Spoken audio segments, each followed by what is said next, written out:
No olvides darle like y suscribirte a nuestro canal. Tenía 7 u 8 años cuando ocurrió algo que, hasta hoy, me sigue poniendo la piel de gallina. Era un sábado por la tarde en casa de mi tía. Ella vivía en un barrio tranquilo, con calles llenas de árboles, casas viejas pintadas de colores pasteles y perros ladrando detrás de rejas oxidadas. Para mí, esas visitas eran casi rutinarias. Mi mamá me dejaba ahí mientras hacía compras o trabajaba, y yo pasaba el tiempo jugando en el patio, leyendo o explorando. Era una época en la que todavía se podía dejar a un niño salir solo a la calle sin tanto miedo, o al menos eso pensábamos. Ese día me sentía especialmente curiosa. Me aburría dentro de la casa, y mientras mi tía estaba ocupada en la cocina, decidí salir. En mi cabeza sonaba como algo inocente: darme la vuelta a la manzana. Lo había hecho antes y me gustaba sentirme valiente, como si fuera una pequeña exploradora con mi propio mapa mental del vecindario.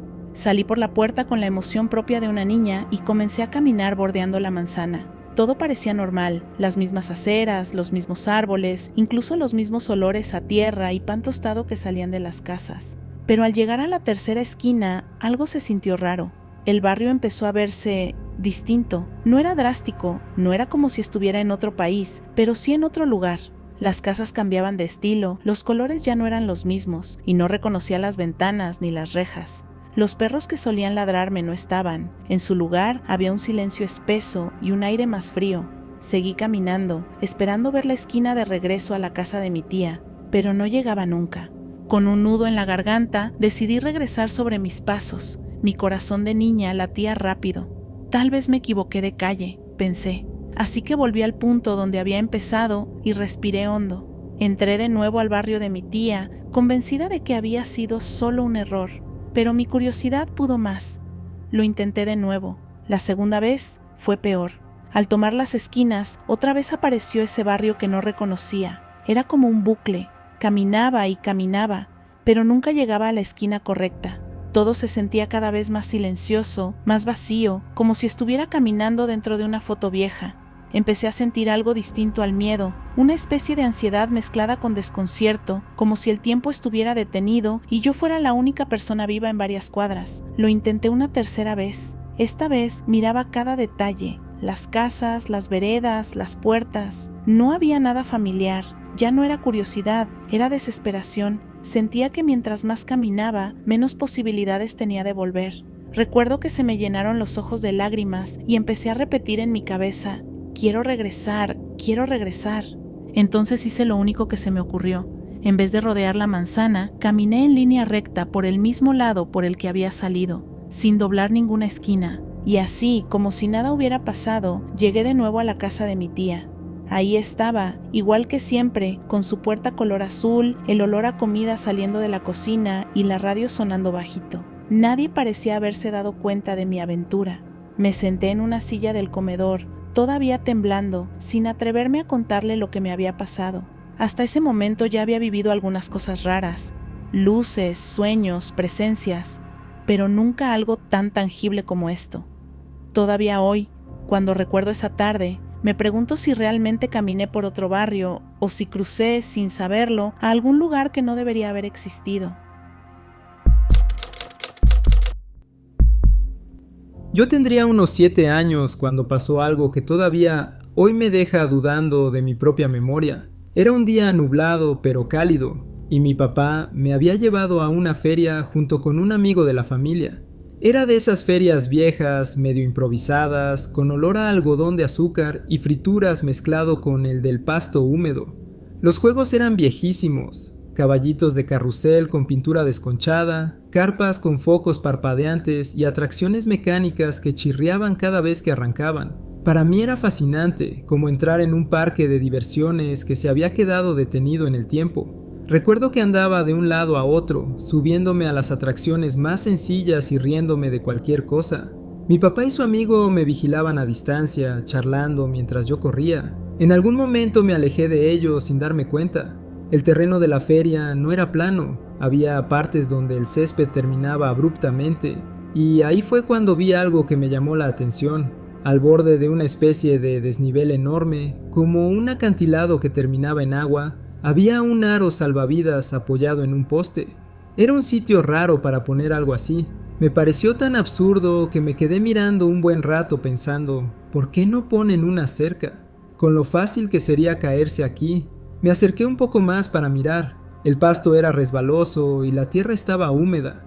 Me agaché, estiré la cabeza para ver hacia abajo y de pronto, sin previo aviso, mi pie derecho se deslizó. Fue como si el suelo desapareciera debajo de mí. Mi cuerpo quedó medio colgando sobre el vacío, con mis manos aferradas desesperadamente al borde. Todavía puedo sentir la textura del césped rompiéndose entre mis dedos y el barro metiéndose bajo mis uñas. Miré hacia abajo y solo vi agua, muy lejos, y me entró un pánico helado. Grité, pero no me salió voz. Lo siguiente que escuché fue a nuestro amigo gritando por mi papá. Un grito fuerte, casi histérico, que me devolvió a la realidad. Mi papá corrió hacia mí, se tiró al suelo y me agarró por los brazos. Recuerdo su cara llena de susto, las manos temblando mientras me tiraba hacia arriba. Yo pataleaba tratando de impulsarme y al fin logré salir. Caí de rodillas sobre el césped, con las manos llenas de barro y los ojos llenos de lágrimas, temblando tanto que ni podía hablar. Después de eso, todo es confuso. Caminamos de regreso a la parte principal de la feria, mi papá intentando calmarme, yo con las piernas flojas y sintiendo el sabor metálico del miedo en la boca. No recuerdo si nos quedamos o si nos fuimos enseguida. Solo recuerdo haber mirado mis manos en el coche, viendo el barro seco bajo mis uñas y pensando que me había salvado por muy poco. Lo extraño es que, con los años, nadie de mi familia recuerda aquel momento. Mi papá dice que nunca pasó nada así, que jamás me rescató de un acantilado ni había un borde de agua en esa feria. Incluso el amigo de la familia niega haber gritado. Me dicen que debió ser un sueño, una pesadilla infantil, una mezcla de recuerdos. Pero yo no puedo aceptarlo, no es el tipo de sueño que se olvida. 10 años después sigo viendo en mi cabeza la imagen del agua allá abajo, del aro salvavidas y de mis manos enterradas en barro. Alguna vez volvimos a pasar por un lugar que me dio un déjà vu brutal. Viejos juegos oxidados, carpas caídas, un campo que parecía abandonado.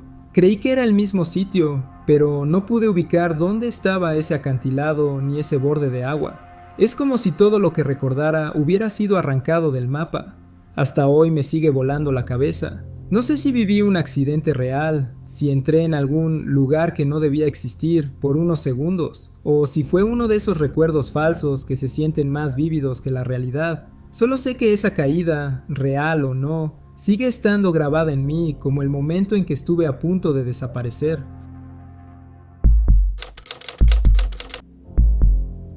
Años atrás, cuando vivía en mi antigua casa, unos amigos se estaban quedando conmigo por unas semanas. Era de esas casas de 2 pisos, con cocina grande y ventanales que daban al jardín trasero. Yo ya tenía una rutina muy marcada por las mañanas: levantarme, preparar café y hacerme una tostada mientras la casa todavía estaba en silencio. Esa mañana no fue la excepción. Desperté temprano, el sol apenas entrando en rayos oblicuos por las cortinas. Bajé descalza a la cocina, el piso estaba frío y el olor a café recién molido me despertó un poco más. Puse la cafetera a trabajar y, todavía somnolienta, abrí el cajón para sacar el cuchillo de mantequilla. Giré hacia el mostrador donde siempre estaba el tostador. No estaba. Al principio ni siquiera lo procesé. Pensé, seguro uno de ellos lo movió para tener más espacio. Así que, sin darle importancia, comencé a buscarlo. Primero revisé los gabinetes superiores, luego los inferiores. Después abrí la alacena, revisando repisas llenas de latas y cajas. Nada. Me agaché para mirar detrás del microondas, corrí la cafetera por si acaso, incluso abrí el lavavajillas y el refrigerador por una especie de desesperación absurda. Hasta el horno revisé. El tostador había desaparecido. Minutos después, bajó uno de mis amigos, se rió al verme con cara de loca buscando entre cajones. ¿Has visto el tostador?, le pregunté. Él, con aire escéptico, hizo exactamente lo mismo que yo. Gabinetes, alacena, electrodomésticos y nada. No está, me dijo, ahora con la misma expresión desconcertada que yo. Poco después bajó su esposa, todavía despeinada. Le contamos, medio en broma, que el tostador había desaparecido. Ella sonrió con incredulidad, hasta que también empezó a revisar todo. En cuestión de minutos estábamos los 3 en la cocina, moviendo frascos, abriendo puertas, sacando cajones. Nos estábamos riendo nerviosamente porque ya no era gracioso. El tostador simplemente no estaba. Lo más raro es que nadie había salido de la cocina desde que comenzamos a buscar. Podía ver desde donde estaba las dos únicas puertas, la que daba al pasillo y la que daba al patio.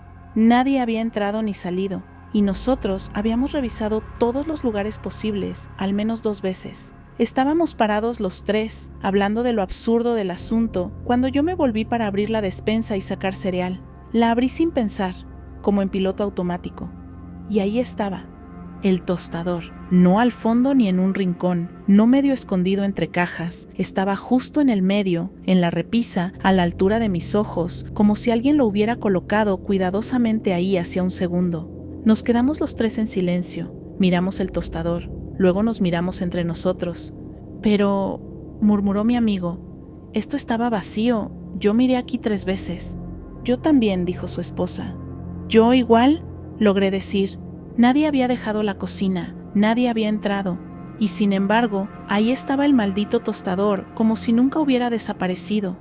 El resto del día estuvimos bromeando con el tostador fantasma para quitarnos el mal rollo, pero por dentro sentíamos algo distinto, una incomodidad fría. Era la primera vez que yo experimentaba algo que parecía salido de un episodio de La Dimensión Desconocida. Cada vez que miro ese aparato desde entonces, aunque es solo un tostador común y corriente, recuerdo ese momento en que estuvo fuera del mundo durante unos minutos, y cómo reapareció cuando nadie miraba.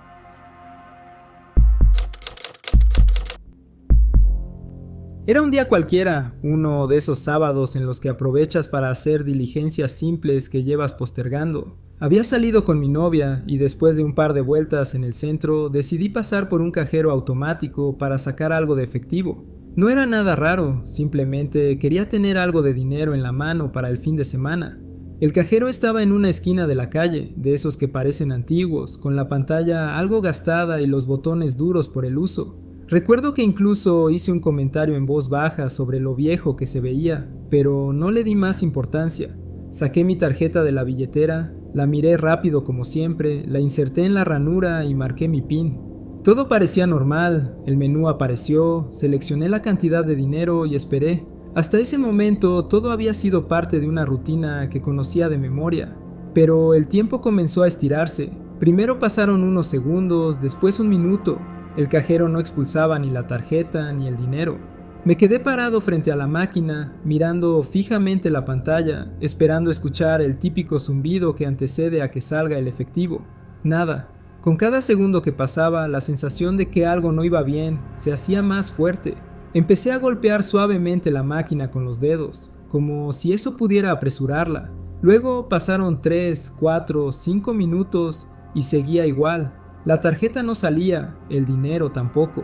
Mi novia estaba al lado, igual de extrañada que yo, y me preguntaba qué estaba pasando.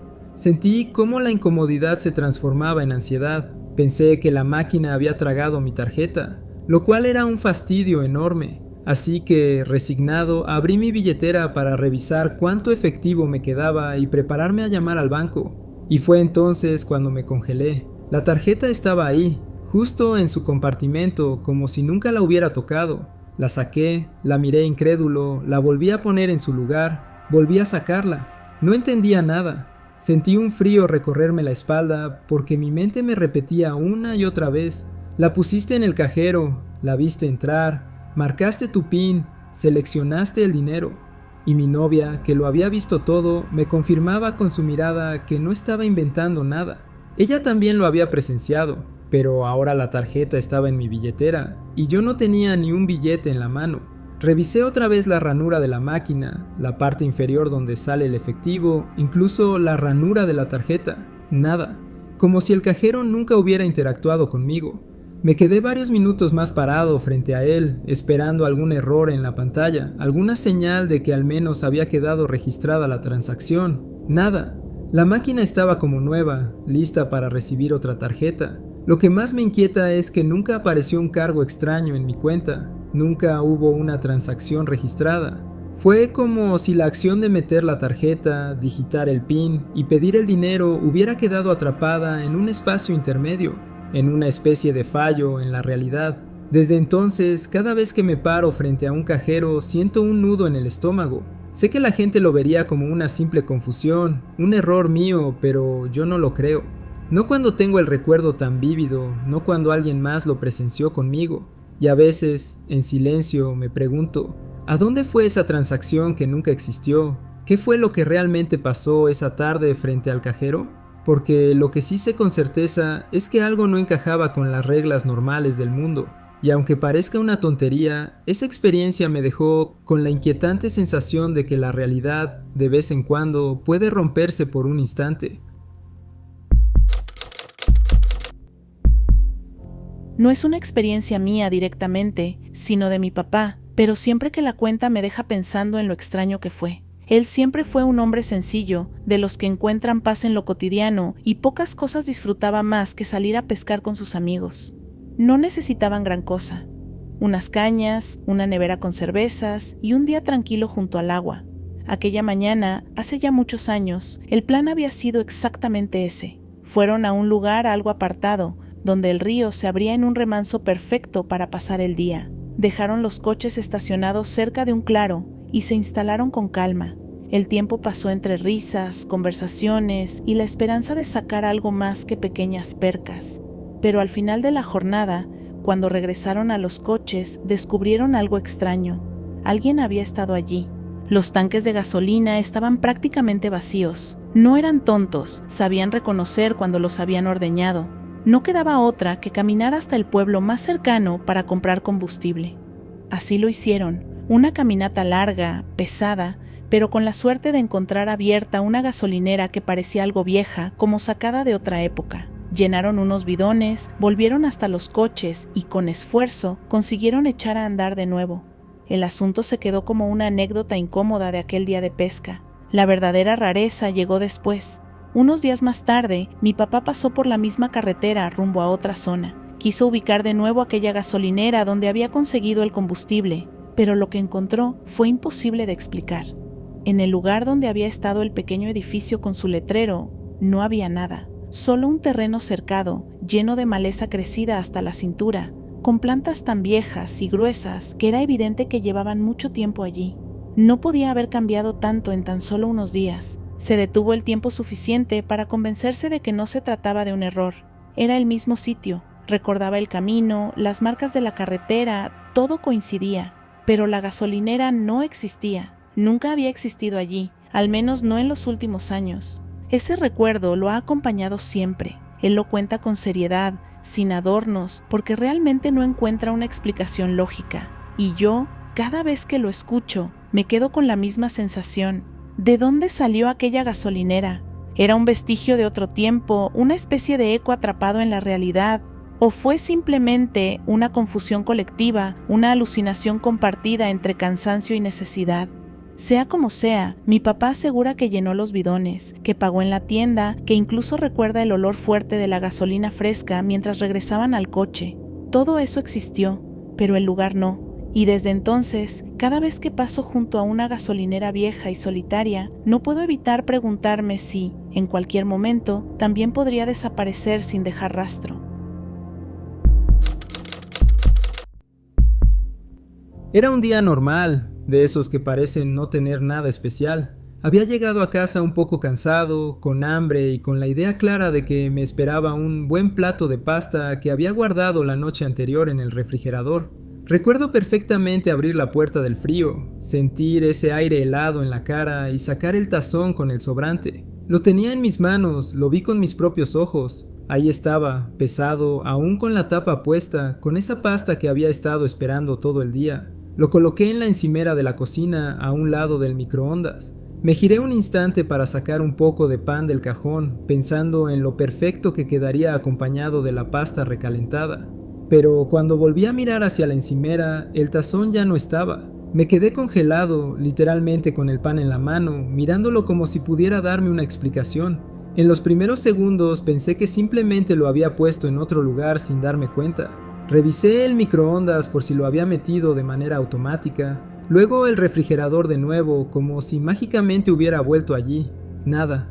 Me tomó apenas un minuto empezar a sentir esa incomodidad rara, esa mezcla de incredulidad y molestia. El tazón no podía simplemente desaparecer. Revisé la mesa del comedor, la sala, incluso el fregadero por si en un lapsus de memoria lo hubiera dejado ahí. Nada. Era como si nunca lo hubiera sacado del refrigerador. Pasaron 15 minutos que se sintieron eternos. Caminaba de un lado a otro de la casa, abriendo cajones, revisando rincones absurdos donde jamás habría dejado la pasta. Al final terminé de pie en medio de la cocina, con una sensación muy extraña. Una parte de mí empezaba a pensar que estaba perdiendo la cabeza. Me desesperé tanto que llamé a mi esposa. No contestó al principio, así que le dejé varios mensajes de voz, casi balbuceando, tratando de explicar lo que había pasado. Cuando finalmente llegó a casa, le conté todo, esperando que al menos ella pudiera darme otra perspectiva, algo que me hiciera sentir que no me estaba volviendo loco. Su respuesta me dejó aún más confundido. Me dijo, con toda naturalidad, que ella se había comido la pasta para el almuerzo. Caminamos juntos a la cocina y ahí estaba el tazón en el fregadero, con los restos que confirmaban su versión. Pero eso no resolvía nada, porque yo recordaba con total claridad haberlo tenido en mis manos. Lo sentí frío, lo vi delante de mí, lo coloqué en la encimera. Esos detalles no se inventan, no se sueñan despierto. Hasta el día de hoy sigo dándole vueltas. ¿Fue un fallo de mi memoria, un truco de mi mente? ¿O acaso fue un pequeño desajuste de la realidad, un instante en que las cosas no se comportaron como deberían? A veces, cuando estoy solo en la cocina, me detengo y miro la encimera, esperando casi con miedo que otro objeto desaparezca delante de mí. Porque aunque mi esposa me aseguró que se había comido esa pasta mucho antes, yo todavía tengo grabada la sensación helada del tazón entre mis manos. Y esa certeza me acompaña hasta hoy, como una sombra incómoda, haciéndome dudar de qué tan firme es el suelo sobre el que vivimos. Antes de terminar este video, queremos darnos la oportunidad de saludar y agradecer a nuestra comunidad de tenebrosos. Valoramos mucho su apoyo. Cada suscriptor, cada comentario, cada like nos motivan a seguir creciendo y mejorando. Ustedes nos dan la oportunidad de hacer algo que nos apasiona y recuerden que si tienen una historia para compartir con nosotros, no olviden enviarla a nuestro correo electrónico que está en la descripción del video. Nos vemos en el próximo universo.